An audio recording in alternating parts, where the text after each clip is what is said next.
जय हिंद। स्वागत है आप सभी का अपने YouTube चैनल पर। इस वीडियो में बात करने वाला हूं सक्षमता काउंसलिंग में आपके सभी प्रश्नों का जवाब। जो भी आप प्रश्न पूछ रहे हैं कमेंट बॉक्स में वीडियो के या फिर मैसेज करके पूछ रहे हैं, उन सभी प्रश्नों का जवाब इस वीडियो में मिलने वाला है। जिसका काउंसलिंग हो चुका है, जिसका काउंसलिंग बाकी है, दोनों के लिए यह वीडियो बेहद इंपॉर्टेंट है। जो डॉक्यूमेंट्स में फर्जी डॉक्यूमेंट्स, संदेहास्पद डॉक्यूमेंट्स जो काउंसलिंग में हो रहा है, इस पर बात करेंगे। ओरिजिनल प्रोविजनल डॉक्यूमेंट्स का क्या चक्कर है, इस पर बात करेंगे। कुछ अफवाह फैलाया जा रहा है, उस पर भी बात करेंगे। स्लॉट नहीं आया है, इस पर भी बात करेंगे। आपके सभी प्रश्नों का जवाब मिलेगा। ये जितने भी प्रश्न हैं ये आप ही के द्वारा पूछे गए हैं। अगर इसमें आपके प्रश्न का जवाब नहीं मिलता है तो आप इसी वीडियो के कमेंट बॉक्स में जाके अपना प्रश्न पूछिएगा, या तो एक हमने पोस्ट किया हुआ है कि सक्षमता काउंसलिंग, जितने भी शिक्षक क्षमता काउंसलिंग करवा रहे हैं या करवा चुके हैं, उनका जो भी प्रश्न है इस पोस्ट के कमेंट में लिखें। आप यहाँ पे जो है जाकर पूछ सकते हैं, या इसी वीडियो के कमेंट में पूछ लीजिए, या फिर हमने टेलीग्राम का लिंक जो है डिस्क्रिप्शन में दे दिया है वीडियो के, आप वहाँ जाके हमसे डायरेक्टली पूछ सकते हैं। तो ये आपके प्रश्नों का जवाब मिल जाएगा। अब शुरू करते हैं इस वीडियो को, लेकिन आपसे एक ही रिक्वेस्ट है, वीडियो को लाइक कर दीजिए, वीडियो को शेयर कर दीजिए और वीडियो में कमेंट भी किया कीजिए कि आपको यह वीडियो कैसा लगा, और चैनल को ज़रूर सब्सक्राइब कीजिए। तो चलिए वीडियो को शुरू करते हैं। सबसे पहला प्रश्न जो पूछा गया है, नाम नहीं लेंगे क्योंकि नाम ये जो कमेंट करते हैं अलग अलग नाम होता है। जैसे मैडम का स्वाति कुमार नाम है, कुमारी नाम है, वैसे ही नाम लेने की जरूरत नहीं है, बस प्रश्नों को देख लेते हैं। आधार कार्ड का एड्रेस, प्रश्न है कि आधार कार्ड का एड्रेस चेंज की हूँ और मोबाइल नंबर भी न्यू वाला अपडेट करवाई हूँ, काउंसलिंग में कोई दिक्कत भी होगा? एड्रेस आपने चेंज करवाया है, कोई दिक्कत नहीं है। मोबाइल नंबर आपने अपडेट किया, कोई दिक्कत नहीं है। आपके पास वो मोबाइल नंबर उपलब्ध होना चाहिए। हाँ, अभी क्या है, आपका जो आधार में नाम है, आधार में नेम, डेट ऑफ बर्थ जो डिटेल है, और जो मैट्रिक के सर्टिफिकेट, जो एजुकेशनल सर्टिफिकेट है उसमें जो डिटेल है, और जो आपका सक्षमता कार्ड पर डिटेल है, अगर यह सभी सेम है आपको कोई दिक्कत नहीं होगी। एड्रेस चेंज करवाने से कोई समस्या नहीं होगी, तो आप बिल्कुल निश्चिंत रहिए। अगर यह चीज़ आपका सेम है तो आपको समस्या नहीं होने वाली है। आगे एक प्रश्न पूछा गया है, नेम स्पेलिंग फॉर्म भरते समय मिस्टेक है तो OTP नहीं आया। अच्छा सर, का मतलब कि काउंसलिंग के लिए गए थे लेकिन इनका OTP नहीं आया क्योंकि नेम स्पेलिंग फॉर्म भरते समय फॉर्म में इनका गलती हो गया है। तो देखिए, इसका तो बस यही सॉल्यूशन, अगर आपको फॉर्म भरते समय कोई गलती हो गया है तो इसका एक ही सॉल्यूशन है कि दोबारा अपलोड का जो है मौका दिया जाए। और आपने देखा होगा न्यूज़ में भी आ रहा है और न्यूज़पेपर में भी और शिक्षा विभाग में भी बात चल रही है कि 1 हफ्ते के लिए काउंसलिंग रोका जा सकता है और दोबारा जो है करेक्शन का एक मौका ज़रूर मिलेगा। तो अभी आपके हाथ में सर कुछ नहीं है, आपको वेट करना पड़ेगा। जैसे ही कुछ अपडेट आता है करेक्शन के लिए तो हम आपको ज़रूर बताएंगे। अगला प्रश्न है, महोदय सक्षमता परीक्षा 1 में जाति प्रमाण पत्र अपलोड करने के समय कैफे वाले से गलती हो गया। मेरा प्रमाण पत्र के जगह पर एक महिला टीचर का हो गया। काउंसलिंग में जाति प्रमाण पत्र का मिलान नहीं हुआ तो डाउटफुल लिख दिया गया। अच्छा सर, का मतलब जो है अपलोडिंग में दिक्कत हो गया, मतलब कि गलती से कैफ़े वाले से जो है अपलोडिंग में गलती हो गई है, जिसकी वजह से इनका डाउटफुल कर दिया गया। तो देखिए, डाउटफुल वालों को जो है दोबारा एक बार काउंसलिंग के लिए अलग से बुलाया जाएगा। या जब वेरिफिकेशन का लेटर आया था उसमें भी लिखा गया था। और जो ये अपलोडिंग की जितनी भी समस्या है या मिस्टेक की जो भी समस्या है, इसको हम तभी ठीक कर सकते हैं जब एक बार एडिट का ऑप्शन मिलेगा। और जहाँ तक लगातार जो टीचरों की बातें हो रही हैं उसमें ज़्यादातर यही आ रहा है कि अपलोडिंग में कोई दिक्कत हो गई या फॉर्म भरते समय थोड़ा मिस्टेक हो गया है। तो बहुत हद तक चांस है कि एक आपको मौका ज़रूर मिलेगा अपलोडिंग या फिर एडिट करने का, या फिर जो भी आपसे मिस्टेक हो गया उसको ठीक करने का। तो आप भी सर वेट कीजिए, अगर कुछ अपडेट आता है एडिट करने का तभी आप कुछ कर सकते हैं, क्योंकि अपलोडिंग की समस्या के लिए आपके हाथ में अभी कुछ नहीं है। आधार में स्पेलिंग सक्षमता एडमिट कार्ड के स्पेलिंग मिलान नहीं है तो लौटा दिया जा रहा है, बाकी सब ठीक है। तो यही तो हमने कहा है कि आधार में सक्षमता एडमिट कार्ड में और एजुकेशनल सर्टिफिकेट में सही होना चाहिए। अगर आपका जो एजुकेशनल सर्टिफिकेट और ये जो सक्षमता में जो भी है नाम, उसके हिसाब से आप आधार में करवा लीजिए, क्योंकि आधार में करवाना इजी है। लेकिन अगर आप एजुकेशनल सर्टिफिकेट पर चेंज करवाने जाएंगे तो बहुत समस्या आ जाएगी। तो अगर आपके आधार में मिस्टेक है तो आधार को तो आप ठीक करवा सकते हैं, आप इसको करवा लीजिए। दोबारा जब काउंसलिंग होगा तब आपका काउंसलिंग हो जाएगा। उसके बाद है सर डॉक्यूमेंट्स रीअपलोड का मौका कब मिलेगा। देखिए ऐसी बातें आ रही है और इसका मैं आपको प्रूफ भी दिखा दूंगा अभी, लेकिन कब मिलेगा यह हमको भी नहीं पता। हो सकता है कि काउंसलिंग प्रक्रिया जैसे ही पूरी हो जाए उसके बाद जो पेंडिंग में रह जाएंगे, मतलब जिनका डाउटफुल रखा गया है या फिर जिन्होंने ओरिजिनल नहीं दिखाया है, तब जाके इसका कुछ गाइडलाइंस आएगा। जब तक गाइडलाइंस नहीं आ जाता हम भी स्पष्ट रूप से आपको डेट नहीं बता सकते, लेकिन बहुत ज़्यादा चांसेस है कि दोबारा मौका मिलेगा। आप बस चैनल पर बने रहिए, हम आपको जैसे ही कुछ अपडेट आता है ज़रूर बताएंगे। अगला प्रश्न है मेरा स्लॉट अभी भी नहीं दिख रहा है। आज के न्यूज़पेपर में आया है कि 31 अगस्त तक काउंसलिंग चलेगी। अब बहुत सारे शिक्षक ऐसे हैं जिनका स्लॉट ही नहीं आया, तो अगर 31 अगस्त तक ही काउंसलिंग चलेगी तो जिनका स्लॉट नहीं आया क्या होगा। तो देखिए अगर 31 अगस्त नहीं, सितंबर तक जो है काउंसलिंग एक्सटेंड होगा, क्योंकि जब आप एप्लीकेशन नंबर डालेंगे वेबसाइट पर जाके वहाँ पे लिख रहा है कि 31 अगस्त तक जो है स्लॉट बुक हो चुका है। तो जिसका स्लॉट नहीं आया उसका इसका मतलब है कि सितंबर में काउंसलिंग हो सकता है, और या तो जो 31 अगस्त तक जो स्लॉट बुक हुआ है उसमें चेंज करना पड़ेगा। तो बहुत हद तक उम्मीद है कि सितंबर तक काउंसलिंग चलेगी और आपका सर जो भी है, सर या मैडम जो भी है, आपका स्लॉट जो है वो जल्दी ही आपको मिल जाएगा।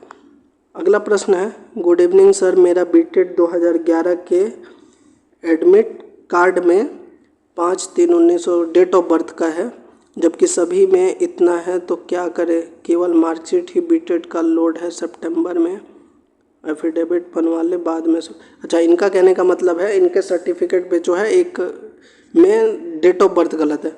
तो देखिए अगर आप सर्टिफिकेट पर एक बार आप पता कर लीजिए, बीटेड का है अगर आपका, तो आप एक बार पता कर लीजिए कि इस पर डेट, हमारे हिसाब से जो है सर्टिफिकेट पे कुछ भी करेक्शन कराने में बहुत समय लग जाता है।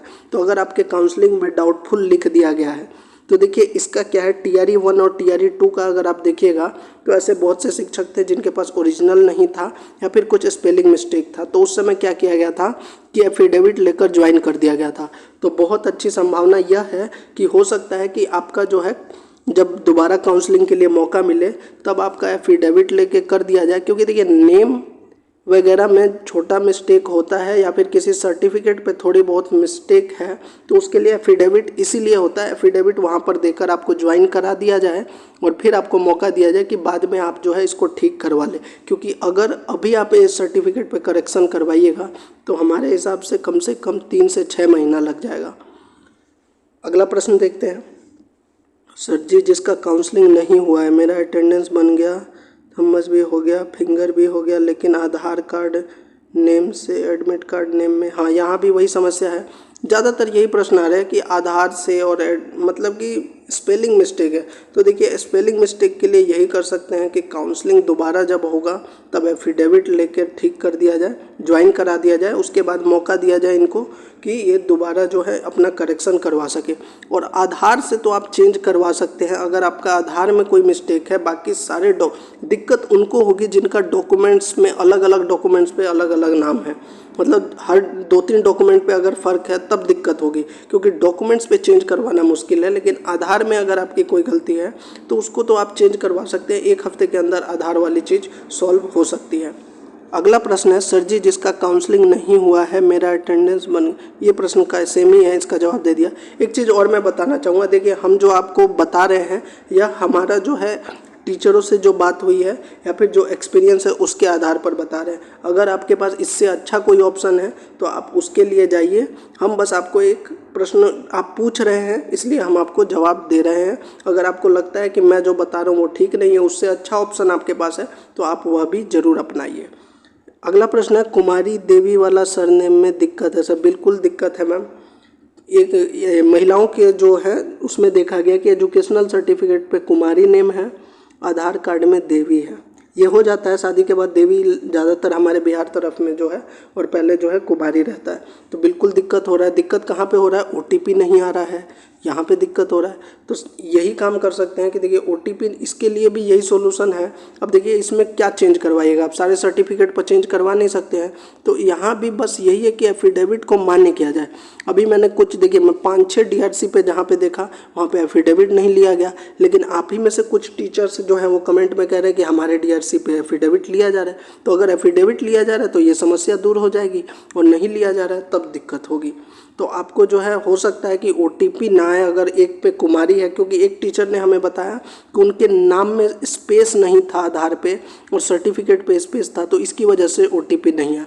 तो हो सकता है कुमारी और देवी के अंतर में आपका ये OTP ना आए। लेकिन दोबारा जब आपका काउंसलिंग होगा तो मोस्ट प्रोबेबली आपका एफिडेविट से हो जाएगा।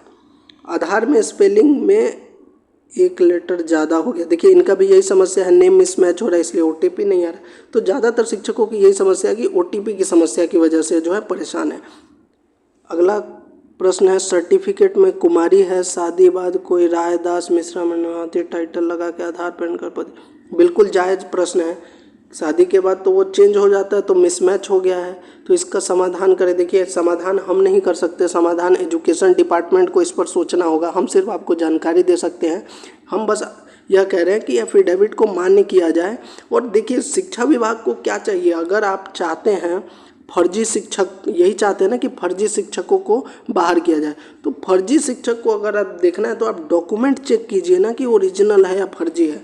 आप नेम के स्पेलिंग में मिसमैच ढूंढ रहे हैं तो OTP नहीं आ रहा है। और इसके ऊपर देखिए एक और न्यूज़ भी दिखाऊंगा, बहुत अच्छे से प्रकाशित किया हुआ है। इस न्यूज़ में बहुत ही अच्छी चीज़ें बताई गई हैं, जो शिक्षकों का पहले वेरिफिकेशन हो चुका है, फिर इतना तमाशा क्यों किया जा रहा है, इस पर बात करेंगे। लेकिन पहले सभी प्रश्नों का जवाब दें। तो मैडम देखिए ये हमारे हाथ में नहीं है, हम तो मांग कर रहे हैं कि एफिडेविट को मान्य किया जाए और फिर डॉक्यूमेंट्स आप अच्छे से चेक कीजिए। बेशक आप डॉक्यूमेंट्स 6 महीने तक चेक करते रहिए, लेकिन अभी जो है काउंसलिंग करके उनको ज्वाइनिंग दे दीजिए। फरवरी से आपने एग्ज़ाम लिया, अगर आप सही में चाहते हैं कि नियोजित शिक्षकों को राज्यकर्मी बनाना है तो आप एफिडेविट से इनका ज्वाइनिंग करिए, उसके बाद आप डॉक्यूमेंट्स जाँच करते रहिए। काउंसलिंग में परेशान करने से क्या फ़ायदा होने वाला है। सब ठीक है, दक्षता में स्पेलिंग, इग्नू में नाम मिसमैच, यहाँ भी वही समस्या है कि स्पेलिंग का मिस्टेक है, तो जो हमने पहले बताया वही जवाब है इनका। एक जो ये समस्या है ये बहुत ज़्यादा मतलब टीचरों द्वारा पूछा जा रहा है।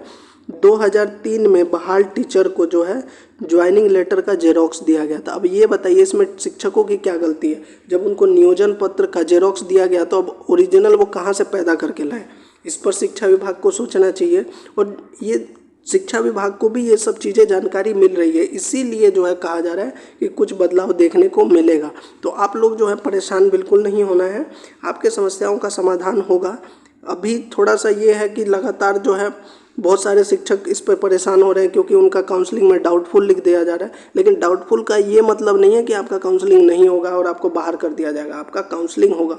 आपका जो ये मैंने वीडियो में जो टाइटल डाला ना, आपका अगर संदेहास्पद डॉक्यूमेंट है तो उसका सॉल्यूशन है दोबारा वेरीफाई। हाँ, दिक्कत होगी इनको जिन्होंने अगर 2-3% जो कहा जा रहा है कि फर्जी डॉक्यूमेंट है, इनको दिक्कत होगी। अगर आपका सही सभी डॉक्यूमेंट सही है तो आप निश्चिंत रहिए, आपको दिक्कत नहीं होगा। मेरा नियोजन पत्र ओरिजिनल कहीं खो गया है, फोटोकॉपी है, सजेस्ट करें। देखिए सर इसके ऊपर भी मैं यही कहूँ, शिक्षा विभाग ही कर सकता है कि एफिडेविट से करवा दे, क्योंकि कई लोगों के पास ओरिजिनल पत्र मिला भी नहीं है, तो हो सकता है एफिडेविट से हो जाए। फादर्स ने, और आपका अगर खो गया तो आपने FIR दर्ज कराया होगा, कुछ तो कंप्लेन किया होगा, उसकी कॉपी आप दिखा सकते हैं। फादर्स नेम के स्पेलिंग में यशवंत, यहाँ भी स्पेलिंग मिस्टेक है, तो स्पेलिंग मिस्टेक के लिए ही तो एफिडेविट मान्य होता है। लेकिन अब पता नहीं कहीं पे लिया जा रहा है, कहीं नहीं लिया जा रहा है। शिक्षा विभाग को इस पर स्पष्ट गाइडलाइंस देना चाहिए। नेम स्पेलिंग, नीचे भी यही प्रश्न है नेम स्पेलिंग का।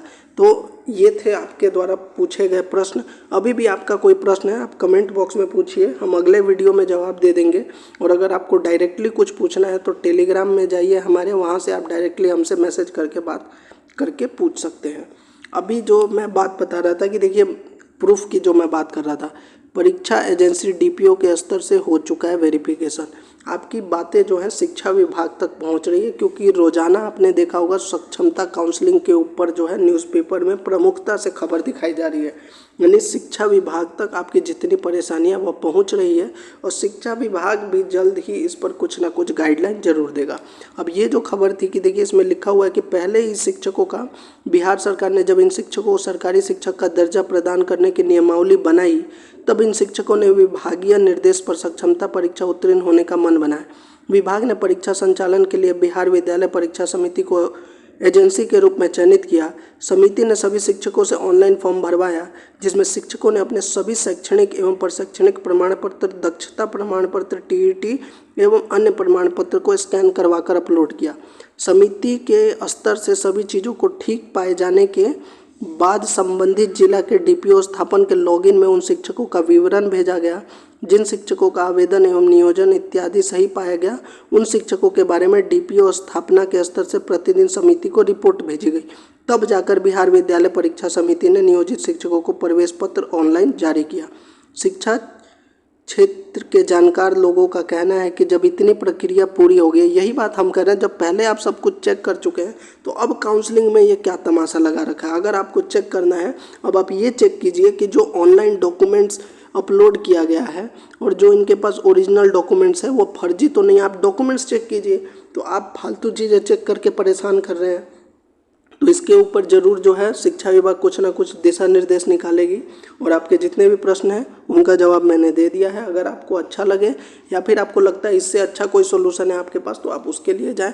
बाकी अगर आपको हमारी वीडियो अच्छी लगी हो तो चैनल को ज़रूर सब्सक्राइब कीजिए, वीडियो को लाइक ज़रूर कर दीजिए और वीडियो को शेयर कीजिए।